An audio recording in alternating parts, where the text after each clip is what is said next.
मेघालय और नागालैंड विधानसभा चुनाव में आज डाले जाएंगे वोट। दोनों राज्यों की 59 सीटों पर शुरू हो चुकी वोटिंग शाम 4 बजे तक चलेगी। नागालैंड में बीजेपी एक सीट निर्विरोध जीत चुकी है। वहीं मेघालय में यूडीपी उम्मीदवार के निधन से एक सीट पर चुनाव स्थगित। मेघालय में 3419 पोलिंग बूथ बनाए गए हैं और 2291 मतदान केंद्र बनाए गए हैं। मेघालय में 21 लाख से ज्यादा मतदाता 375 उम्मीदवारों की किस्मत का फैसला करेंगे, जबकि नागालैंड में 184 प्रत्याशियों का फैसला 13 लाख वोटर्स ईवीएम में कैद करेंगे। बीजेपी मेघालय में पहली बार अकेले चुनाव लड़ रही है। बीजेपी कांग्रेस ने सभी 60 सीटों पर प्रत्याशी उतारे हैं। बीजेपी कांग्रेस के अलावा एनसीपी और टीएमसी सहित 12 पार्टियां चुनावी मैदान में हैं। मेघालय सीएम और एनपीपी प्रमुख कॉनराड संगमा पश्चिम गारो हिल्स की दक्षिण तुरा से चुनाव लड़ रहे हैं, जबकि नेता प्रतिपक्ष और टीएमसी प्रत्याशी मुकुल संगमा बांजिंग गटोबा और वृक्स मगरी सीट से ताल ठोक रहे हैं। 4 राज्यों की 4 विधानसभा सीटों पर आज उपचुनाव। अरुणाचल की लुमला, तमिलनाडु की इरोड, झारखंड की रामगढ़ और पश्चिम बंगाल की सागर दिघी सीट पर आज वोट डाले जाएंगे। 2 मार्च को होगी वोटिंग।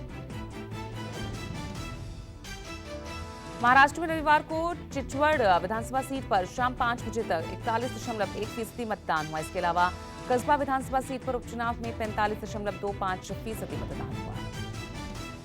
पीएम मोदी आज कर्नाटक के बेलगावी से पीएम किसान योजना की 13वीं किश्त जारी करेंगे।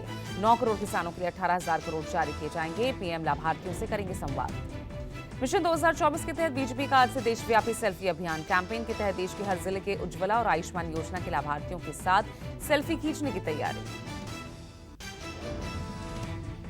बिहार विधानसभा का आज से बजट सत्र। 4 अप्रैल तक सदन की कार्यवाही के हंगामेदार रहने के आसार। नीतीश सरकार कई अहम विधेयक को पास कराने की पहल करेगी।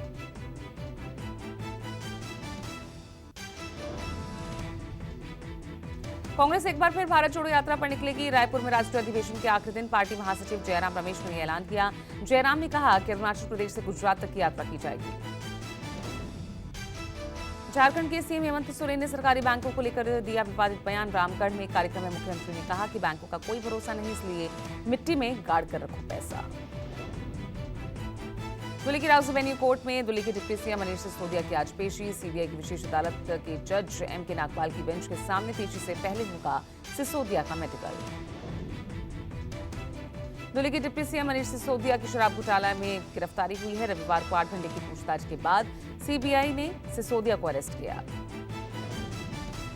मीडिया रिपोर्ट्स के मुताबिक आबकारी विभाग के एक आईएएस अधिकारी से पूछताछ में हुए खुलासे के बाद सिसोदिया पर शिकंजा कसा। रविवार को दोनों से हुई आमने सामने पूछताछ में डिप्टी सीएम कई सवालों के जवाब नहीं दे पाए। सीबीआई ने पिछले साल 19 अगस्त को मनीष सिसोदिया समेत 15 लोगों के खिलाफ एफआईआर दर्ज की थी। दिल्ली के मुख्य सचिव नरेश कुमार की रिपोर्ट के आधार पर दर्ज हुआ था केस। कोरोना के दौरान शराब लाइसेंस टैक्स में 24% की छूट से सरकार को 144 करोड़ का हुआ था नुकसान। दिल्ली के डिप्टी सीएम पर आरोप मिटाने के भी आरोप लगे। दिल्ली डिप्टी सीएम मनीष सिसोदिया की गिरफ्तारी के खिलाफ आज देश भर में सड़क पर उतरेगी आम आदमी पार्टी। आप कार्यकर्ता दिल्ली में दोपहर 12 बजे और लखनऊ में दोपहर 2 बजे बीजेपी ऑफिस के बाहर करेंगे धरना प्रदर्शन। मनीष सिसोदिया की गिरफ्तारी के बाद सियासी तनाव को देखते हुए बढ़ी सीबीआई मुख्यालय की सुरक्षा। सीबीआई दफ्तर के बाहर रैपिड एक्शन फोर्स के जवान तैनात। सीबीआई मुख्यालय के बाहर प्रदर्शन के दौरान पीएम मोदी के खिलाफ अभद्र नारेबाजी करने वाला आप कार्यकर्ता रिहा। पुलिस ने देर रात उसे फतेहपुरी बेरी थाने से रिहा किया। सिसोदिया की गिरफ्तारी के खिलाफ प्रदर्शन करने पर आप सांसद संजय सिंह ने लगाया गिरफ्तारी का आरोप। दिल्ली पुलिस ने कहा धारा 144 के उल्लंघन में संजय सिंह और गोपाल राय सहित 36 नेताओं को हिरासत में लिया गया। ये आपने अच्छा नहीं किया। मैं फिर से कह रहा हूं, आपने गुनाह किया है, पाप किया है। दिल्ली के लाखों बच्चों के साथ पाप किया है। ईश्वर भी आपको माफ नहीं। दिल्ली के डिप्टी सीएम मनीष सिसोदिया की गिरफ्तारी के बाद मुख्यमंत्री अरविंद केजरीवाल उनके घर पहुंचे। केजरीवाल उनके साथ पहुंचे। पंजाब के सीएम भगवंत मान ने सिसोदिया की मां और परिवार से मुलाकात की।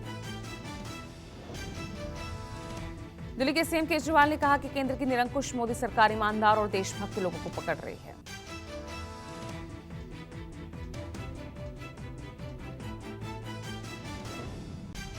हम देख रहे हैं किस तरह से पूरे देश के अंदर शरीफों को, देशभक्तों को, अच्छे लोगों को, ईमानदार लोगों को तो पकड़ पकड़ के जेल में डाल रहे हैं।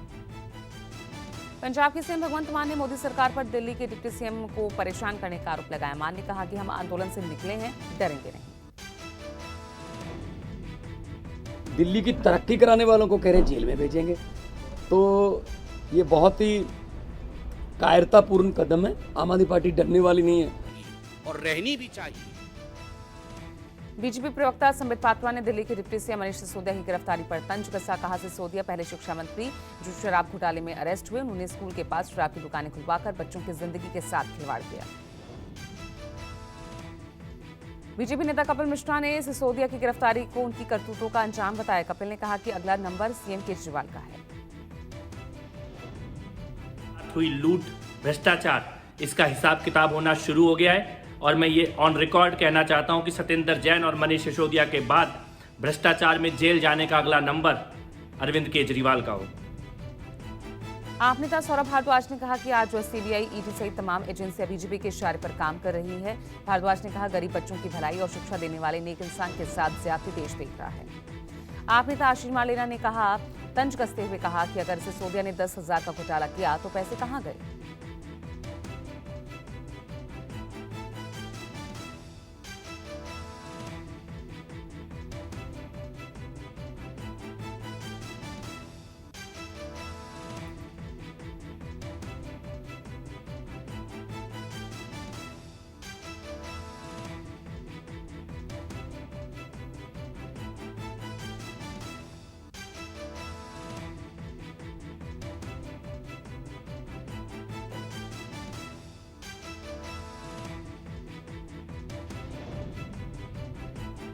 दिल्ली कांग्रेस अध्यक्ष अनिल चौधरी ने मनीष सिसोदिया की गिरफ्तारी का स्वागत किया। चौधरी ने सीएम केजरीवाल की गिरफ्तारी की भी मांग की। बात लगातार कांग्रेस पार्टी और कांग्रेस के कार्यकर्ता उठा रहे थे कि भ्रष्टाचार हुआ है। शराब नीति जो बनाई गई, जिस शराब नीति को लेकर के कांग्रेस पार्टी सवाल खड़ा कर रही थी, आज वो सही। दिल्ली के डिप्टी सीएम मनीष सिसोदिया की गिरफ्तारी का कांग्रेस को छोड़ तमाम विपक्षी नेताओं ने तीखा विरोध किया। Sapa, TMC, Shiv Sena, TRS, JDU ने सिसोदिया की गिरफ्तारी को राजनीतिक प्रतिशोध बताया। दिल्ली के डिप्टी सीएम से पूछताछ के लिए जब सीबीआई मुख्यालय पहुंचे तो समर्थकों का हुजूम भी उनके साथ पहुंचा। सिसोदिया ने कहा कि जेल जाने से मैं डरता नहीं। दिल्ली के उप मुख्यमंत्री मनीष सिसोदिया सीबीआई दफ्तर जाने से पहले राजघाट पहुंचे। मनीष सिसोदिया ने बापू को नमन किया। रायपुर में कांग्रेस अधिवेशन के दौरान राहुल गांधी का इमोशनल कार्ड। राहुल गांधी ने कहा 7 साल की उम्र में घर छोड़ा, 52 साल का हो गया, पर हमारे पास घर नहीं। अधिवेशन में अपने 32 मिनट की स्पीच में राहुल गांधी ने कहा भारत जोड़ो यात्रा से बहुत कुछ सीखा। कांग्रेस तपस्वियों की पार्टी है, पुजारियों की पार्टी नहीं। मोदी सरकार पर हमला बोलते हुए राहुल ने कहा देश का पूरा पैसा एक व्यक्ति के हाथ में है। अडानी की सच्चाई बाहर आने तक सवाल पूछते रहेंगे। अडानी पर जेपीसी जांच को लेकर बोले राहुल गांधी। कहा अडानी की कंपनियों की जांच कौन करेगा, इससे पीएम का क्या लेना देना। राहुल गांधी ने कहा जम्मू कश्मीर में 40,000 लोगों को समर्थन मिला। कश्मीरी युवाओं के हाथ में तिरंगा दिखा। लाल चौक पर शान से तिरंगा फहराया।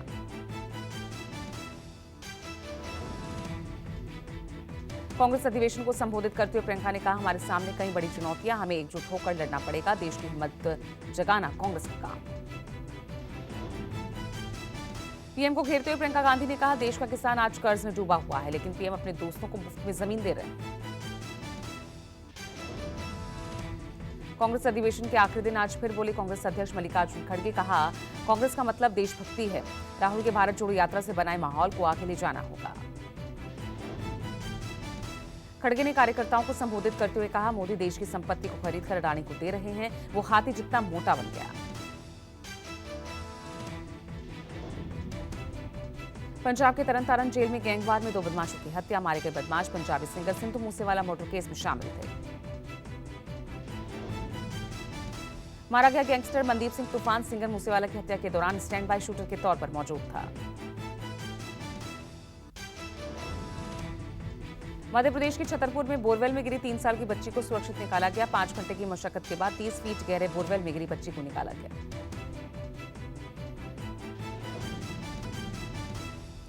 प्रयागराज उमेशपाल हत्याकांड शिकंजे में अतीक अहमद के शूटर गुलाम के करीबी 3 लोग इलाहाबाद यूनिवर्सिटी के मुस्लिम बोर्डिंग हॉस्टल से पकड़े गए।